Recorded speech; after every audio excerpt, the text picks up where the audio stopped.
US army chief of staff general Randy ജോർജിനെ പുറത്താക്കി. വിരമിക്കാൻ ഒരു വർഷം മാത്രം ബാക്കിയിരിക്കെയാണ് ജോർജിന്റെ സേവനം അവസാനിപ്പിക്കാൻ US പ്രതിരോധ സെക്രട്ടറി പീറ്റർ ഹെഗ്സെത്ത് തീരുമാനിച്ചത്.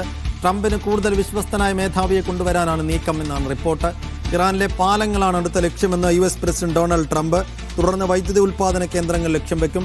എന്താണോ ചെയ്യേണ്ടത് അത് ചെയ്യാൻ എത്രയും വേഗം ഇറാനിലെ പുതിയ ഭരണകൂടം തയ്യാറാകണമെന്നും ട്രംപ് പറഞ്ഞു. MCA നാസർ വിശദാംശം നൽകും. MCA, ഏറ്റവും ഒടുവിലായി ഇറാനെതിരെയുള്ള US-ന്റെ നീക്കങ്ങൾ എങ്ങനെയാണ്? ഈ ആർമി ചീഫിനെ നീക്കുന്നത് എന്ത് ലക്ഷ്യങ്ങൾ കൂടി മുന്നിൽ കണ്ടുകൊണ്ടാണ്? സൈഫുദ്ദീൻ, വളരെ വ്യാപകമായിട്ടുള്ള ആക്രമണ പരമ്പരകളാണ് പിന്നിട്ട് 24 മണിക്കൂറായി ഇറാൻ നഗരങ്ങളിൽ തുടർന്നുകൊണ്ടിരിക്കുന്നത്. ഏറ്റവും അടിസ്ഥാന സൗകര്യങ്ങൾക്ക് മേലായിരിക്കും അടുത്ത ആക്രമണ ലക്ഷ്യങ്ങളെന്ന് ട്രംപ് തന്നെ ഔദ്യോഗികമായിട്ട് ഇപ്പോൾ വെളിപ്പെടുത്തിയിട്ടുണ്ട്. പാലങ്ങൾ ഇന്നലെ ഇപ്പോൾ ഏറ്റവും വലിയ തെഹ്റാനിലെ ഒരു പാലത്തിന് നേരെ 2 തവണയാണ് ആക്രമണം നടന്നത്. 8 പേർ കൊല്ലപ്പെടുകയും 95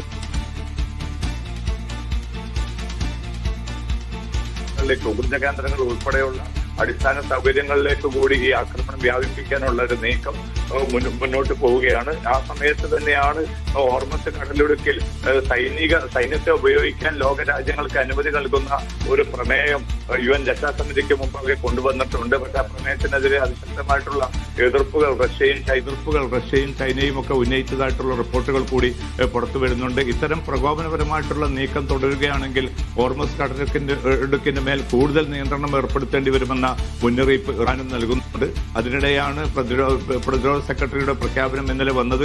സൈനിക മേധാവിയെ അദ്ദേഹത്തിന് ഒരു വർഷം കൂടി ബാക്കിയിരിക്കെ തന്നെയാണ് അദ്ദേഹത്തെ മാറ്റിയിരിക്കുന്നത്. റിപ്പബ്ലിക്കൻ വിഭാഗത്തിന് താല്പര്യമില്ലാത്തതാണ് അദ്ദേഹത്തെ മാറ്റാൻ കാരണമെന്ന മാധ്യമ റിപ്പോർട്ടുകൾ പുറത്തു വരുന്നുണ്ട്. ഡെമോക്രാറ്റുകളുമായിട്ട് കൂടുതൽ അടുത്ത ബന്ധം പുലർത്തുന്നു എന്ന പരാതിയാണ് ഉള്ളത്. അതോടൊപ്പം തന്നെയാണ് ഈ അടിസ്ഥാന സൗകര്യങ്ങൾ, ഇറാനിലെ അടിസ്ഥാന സൗകര്യങ്ങൾക്ക് നേരെയുള്ള ഈ ആക്രമണം, ഇതിനോടും സൈനിക മേധാവിക്ക് എതിർപ്പുള്ളത് കൂടി അദ്ദേഹത്തെ അടിയന്തരമായിട്ട് മാറ്റാൻ പ്രേരിപ്പിച്ചു എന്ന റിപ്പോർട്ടുകൾ കൂടിയാണ് പുറത്തു വരുന്നത്. സൈഫുദ്ദീൻ, ശരി. MCA നാസറാണ് വിശദാംശങ്ങൾ.